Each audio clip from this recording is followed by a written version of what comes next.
Estamos de regreso en CNN Chile Radio, AM, junto a Carolina Urrejola y Fernando Pausen.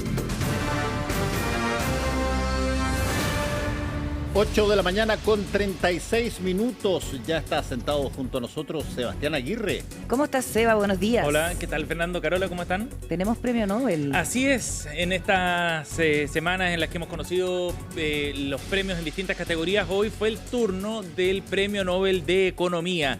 Y en esta ocasión recae en 3 economistas que... 2 de ellos al menos yo diría que han estado bien de moda, podríamos decir, en las últimas semanas, ¿ah?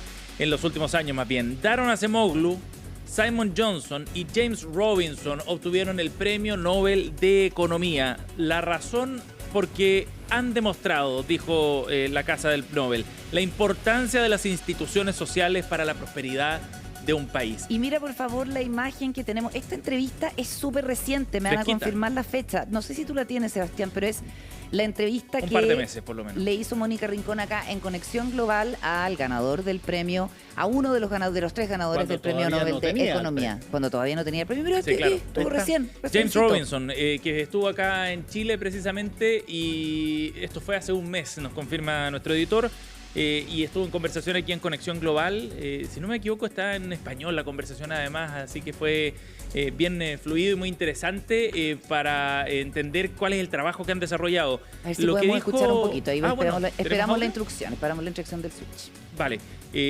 Por mientras les cuento que la Casa del Nobel lo que explica es que las sociedades con un Estado de Derecho, dice, deficiente y con instituciones que explotan a la población no generan crecimiento ni cambios para mejor. La investigación de los galardonados nos ayuda a comprender por qué. Es lo que justifica entonces el premio.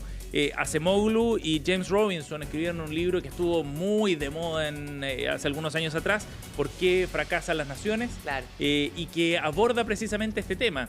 Y la teoría es que aquellos países que logran ser más desarrollados no son aquellos que tienen una determinada religión, por ejemplo, no son aquellos que que tienen características demográficas determinadas o características geográficas del emplazamiento donde están. No tiene que ver con eso, sino con el rol de las instituciones, que es lo que permite que algunos prosperen y que otros sencillamente se queden estancados. Y eso evidentemente fue bien... Como bien revolucionario. Sí, revolucionario podríamos decir, porque modifica ciertas lecturas que se habían hecho históricamente respecto a qué era lo que determinaba que un país siguiera un curso. Incluso países que están que son vecinos, que están en la misma zona. Tú dices en tu... Siguen caminos muy distintos. Y eso yo creo que aplica bien para el caso chileno. De hecho, Robinson vino acá a nuestro país y con mucho interés también por lo que estaba ocurriendo en Chile. Acemoglu ha puesto el ejemplo chileno también respecto a los procesos constitucionales que seguimos como una señal de lo que no hay que hacer precisamente para evitar el deterioro institucional, que es lo que tranca luego la posibilidad de llegar al desarrollo. Y en el caso de Chile, sobre todo por lo que ha pasado en la última década, cuando muchos dicen que estamos con una economía estancada, cuando la teoría de que caímos en la trampa de los países de ingreso medio podría estar jugándonos una mala pasada y dejándonos con un sueño truncado, digamos, del desarrollo, ha sido seguido con interés por algunos de estos académicos. Solo para cerrar nada más, el presidente del Comité del Premio de Ciencias Económicas, Jacob Svensson, decía: reducir las enormes diferencias de ingreso entre países es uno de los mayores desafíos de nuestro tiempo. Los galardonados han demostrado la importancia de las instituciones sociales para lograrlo. Va a ser tema seguro de conversación hoy día, y en la semana seguramente veremos largas columnas también respecto a este tema, porque creo que para el caso chileno además es muy contingente. 8:40, vamos a ir a otro tema para hablar de lo que está ocurriendo en la región del Biobío. Hace algunas semanas atrás comenzó el proceso de cierre de la planta de Huachipato, después de un largo proceso de cierta incertidumbre, y eso ha generado evidentemente impacto en la región del Biobío y ha obligado también al gobierno a tomar una serie de medidas para poder avanzar en la línea de recuperar o más bien tratar de fortalecer las capacidades industriales de la región, no solo asociadas al mundo siderúrgico. Bueno, vamos a conversar de este tema, del plan que tiene el gobierno en esta materia para fortalecer la industria en la región del Biobío. Estamos junto a la delegada presidencial de esa zona, Daniela Dresner, para conversar sobre este tema. Bienvenida, gracias por el contacto. Hola, muchas gracias a ustedes por recibirme. Delegada, bueno, ustedes, el gobierno presentó un plan de fortalecimiento industrial que fue fruto de un trabajo con el sector privado también bien importante para tratar de alguna manera encauzar a la región y de fortalecer, como decíamos, ciertas capacidades que se han ido perdiendo, no solo a propósito de Huachipato, sino por más tiempo. Cuéntenos, delegada, ¿en qué está la implementación de ese plan hasta ahora? Bueno, este es un plan que efectivamente viene a responder a necesidades de la región. La región está en un proceso de desindustrialización desde hace décadas, digamos, y este plan lo que busca justamente es hacerse cargo de eso, pero apuntando a la contingencia, que es la contingencia de Huachipato, que cerró sus puertas. Entonces hay dos ejes de este plan, los dos primeros ejes del plan, que apuntan justamente a hacerse cargo de eso, tanto de los trabajadores, trabajadoras que salen de Huachipato, que queden en buenas condiciones y que puedan encontrar un nuevo trabajo, como de las empresas, que eran las empresas pequeñas, medianas, que estaban asociadas a Huachipato. Esos dos ejes son los dos ejes que ya están absolutamente en curso, existen subsidios que ya están funcionando, existe además un programa específico de Corfo que ya se lanzó para poder entregarle herramientas a estas empresas que puedan ir innovando respecto de lo que hacían para poder ubicarse mejor en el mercado. Y por ejemplo, respecto a los subsidios, ¿cuántas empresas ya se han acogido a esa herramienta? Bueno, todavía esto está abierto, el subsidio, la postulación del subsidio. Cuando se cierre vamos a saber efectivamente cuántas personas. El subsidio está apuntado hacia las personas individualmente, es un subsidio tanto de relocalización, lo que quiere decir que las empresas que contraten a estas personas que salen de esas empresas van a tener un subsidio para el sueldo, ¿cierto? Y también hay un subsidio para esas mismas empresas para que mantengan a sus trabajadores. Eso está en proceso de postulación, esperamos que de aquí a fin de año eso se cierre y podamos justamente adjudicar todos los subsidios que sean necesarios. Esos son los dos primeros ejes, pero luego tenemos los otros ejes que el 3 y el 4 al menos apuntan justamente hacia el proceso de reindustrialización de la región del Biobío, apuntando sobre todo hacia las nuevas tecnologías, apuntando hacia el futuro de la industrialización. Y en ese sentido existe una gran cantidad de proyectos que están apuntando en el mediano y en el largo plazo para poder generar una ruta, que es un camino de la región del Biobío como una región que efectivamente tenga estas industrias, pero que ahora sean industrias que están de alguna forma conversando con las nuevas tecnologías. ¿Y eso es algo que va a requerir, por ejemplo, acuerdos legislativos, parlamentarios, o estos son cosas que se generan básicamente en una relación entre las empresas y el gobierno? Tenemos varios proyectos que son proyectos que se pueden hacer simplemente con este acuerdo. La gracia de este plan es que nace de una conversación con los gremios productivos, con los trabajadores y trabajadoras, con el gobierno regional, con los parlamentarios, con los municipios, y por lo tanto ya es un trabajo que está colegiado con todas estas instancias, y esa es la gracia que tiene este plan industrial. Pero efectivamente hay algunas cosas dentro de estas medidas que podrían ser reforzadas por cambios legislativos, que podría sin duda ayudar que existieran esos cambios legislativos. En ese sentido, por ejemplo, hay algo que tiene que ver también con el avance. Acá la industria del biobío tiene muchas industrias, pero hay cosas que son centrales. La pesca, por ejemplo, es central. Lo forestal es central. Dentro de las medidas del plan hay cosas que apuntan específicamente a estas áreas. Entonces, sabemos, por ejemplo, una de las medidas es el Plan Nacional del Jurel, ¿cierto? Y lo que se busca aquí es que efectivamente dentro de la cuota mundial del jurel, Chile tenga una mayor cantidad de jurel para que las industrias, que son las industrias que hacen consumo humano del jurel, puedan tener una mayor producción. Ese tipo de cosas justamente se puede hacer sin el apoyo legislativo, pero sin duda que con el apoyo legislativo vas a tener un mejor desarrollo y vas a tener probablemente una mejor estabilidad de este plan. Existen ya algunas cosas que se han propuesto desde el mundo legislativo, como que este plan sea una ley. ¿Para qué? Para que cuando este gobierno salga y llegue el gobierno que sigue, este sea un plan que se mantenga. Y eso son medidas que son positivas. Estamos conversando con la delegada presidencial del Biobío, Daniela Dressner. Delegada, usted mencionaba esas dos industrias, forestal y pesca, como dos que son claves para poder sostener a la industria en el Biobío. Pero también el plan considera la apertura de nuevos sectores, por ejemplo, de nuevas áreas que tengan potencial de crecimiento ahí en la región. Sin duda, una de las cosas a la que apunta este plan también es el hidrógeno verde, por ejemplo. No en el sentido de la producción de hidrógeno verde, sino en el sentido de que esta es una región que tiene las capacidades técnicas para hacerse cargo de todo lo que tiene que ver con el desarrollo del hidrógeno verde una vez que se pueda producir. Y eso tiene que ver con el transporte del hidrógeno verde, con las industrias que funcionan a raíz del hidrógeno verde. Entonces, efectivamente, dentro de este plan está eso, por ejemplo, que tiene que ver con crear las capacidades para poder desarrollarlo. Pero adicionalmente existen otras medidas, por ejemplo, creaciones de centros tecnológicos de innovación, donde efectivamente las ideas que son las ideas del futuro puedan irse desarrollando para la región del Biobío. Y finalmente una medida que es una medida que la verdad que a mí me gusta mucho, que tiene que ver con declarar el acero como una industria estratégica y que por lo tanto lo que hace es que en la producción de acero, en los yacimientos de acero, el yacimiento que tiene ya el Estado, ¿cierto?, ese yacimiento en la licitación se obligue a que una parte sea para producción nacional de acero.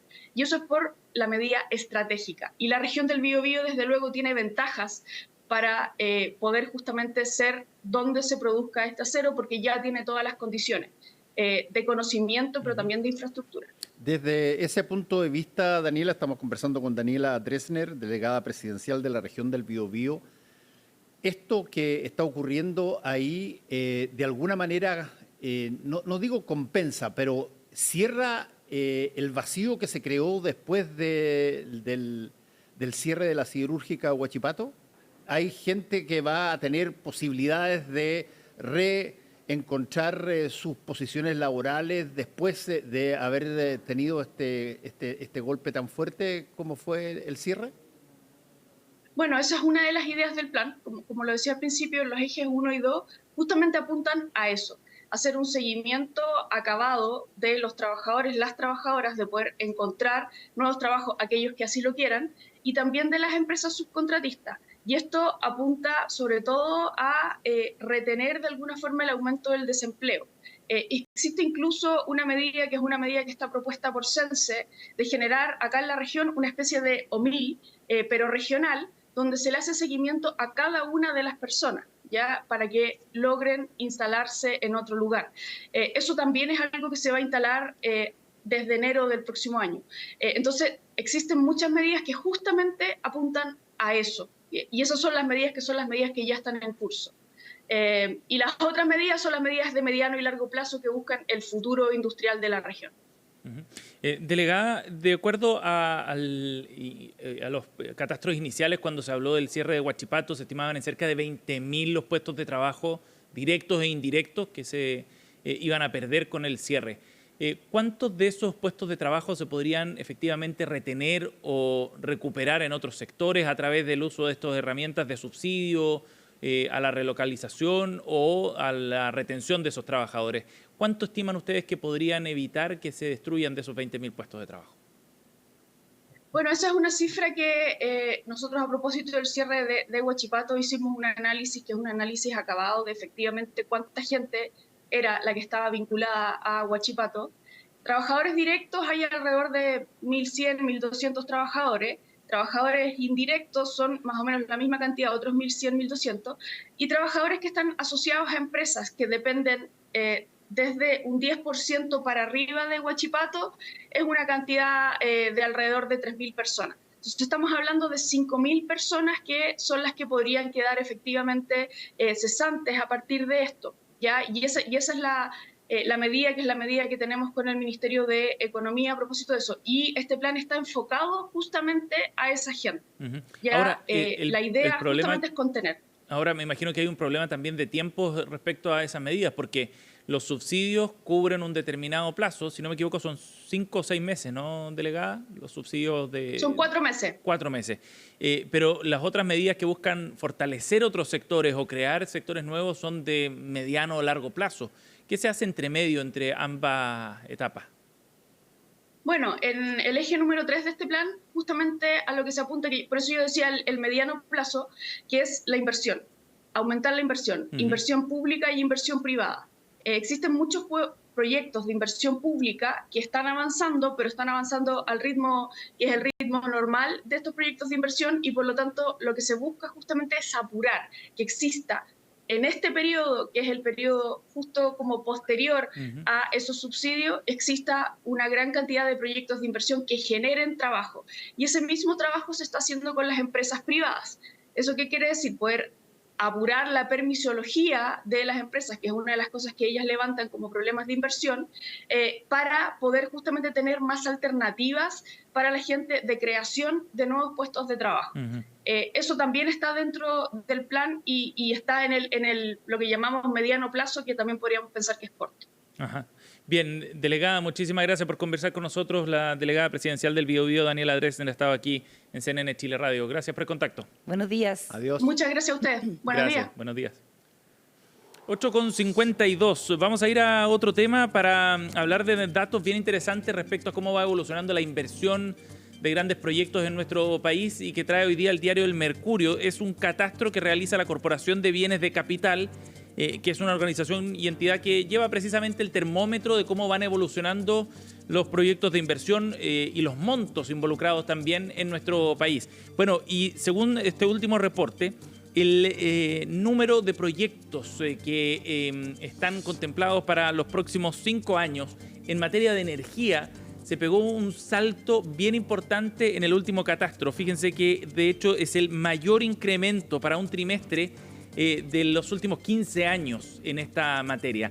Estamos hablando de más de 63% de crecimiento en el número de proyectos y más de 2.800 millones de dólares que ingresan a este catastro, lo que permite entonces tener un panorama bastante robusto sobre inversión específicamente en el ámbito de la energía.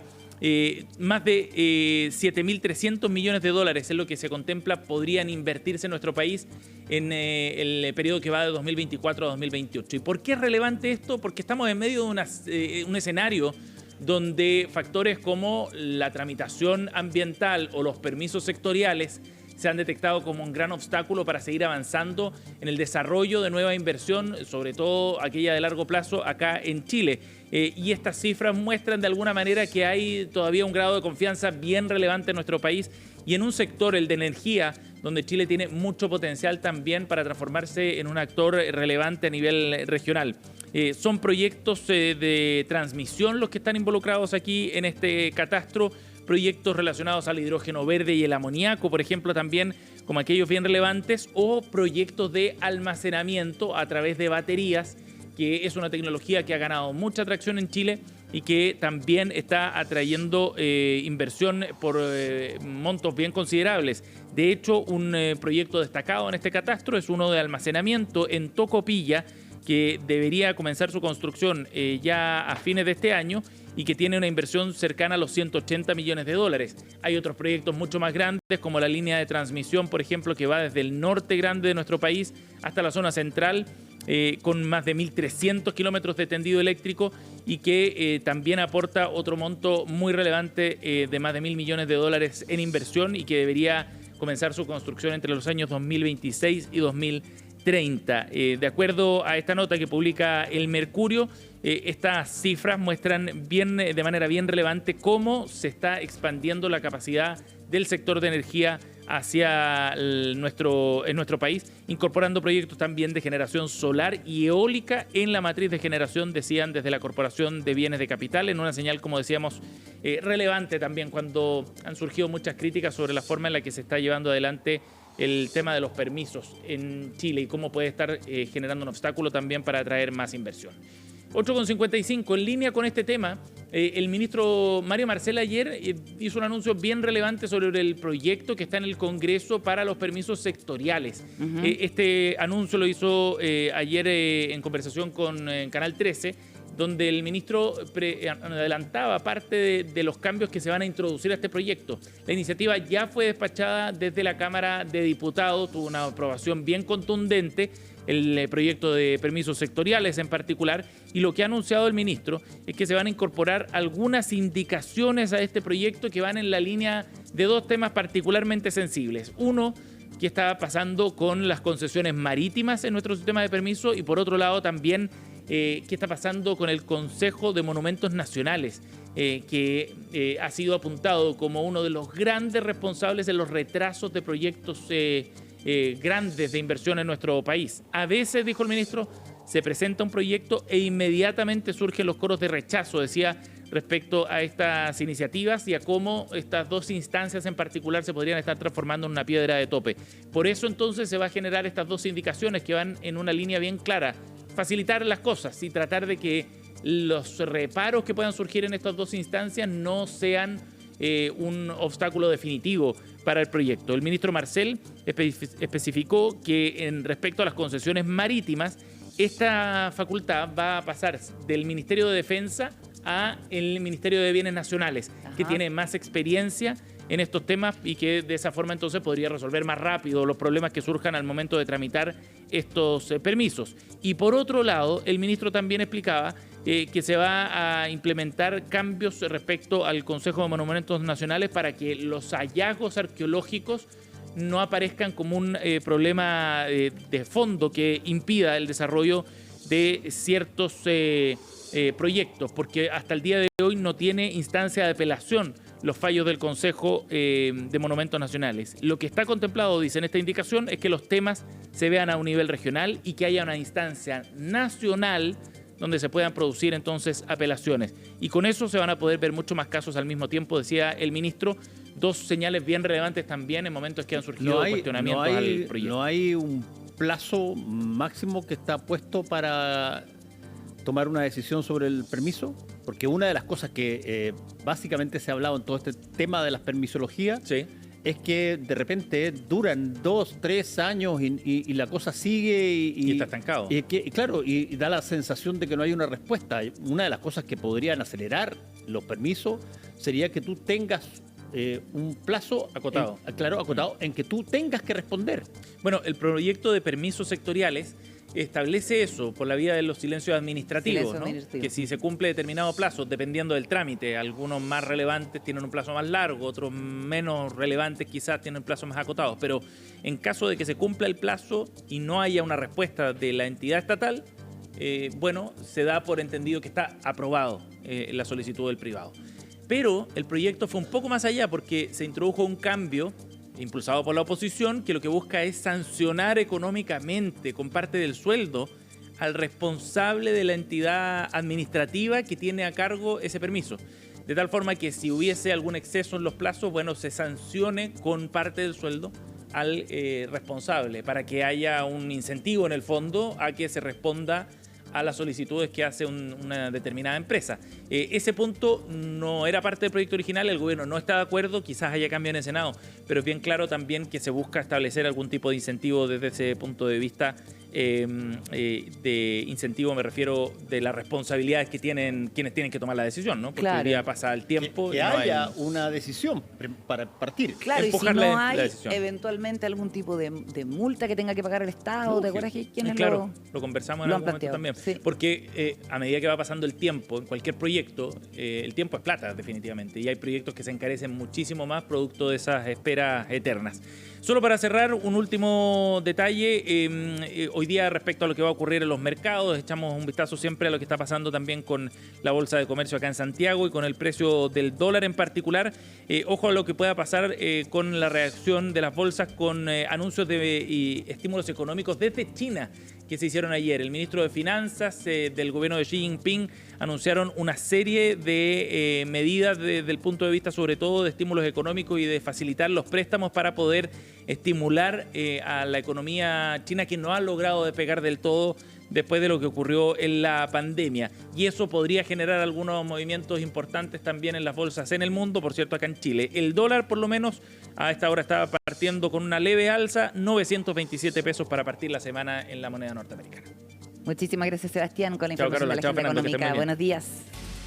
Vamos a tomar una pausita y volvemos.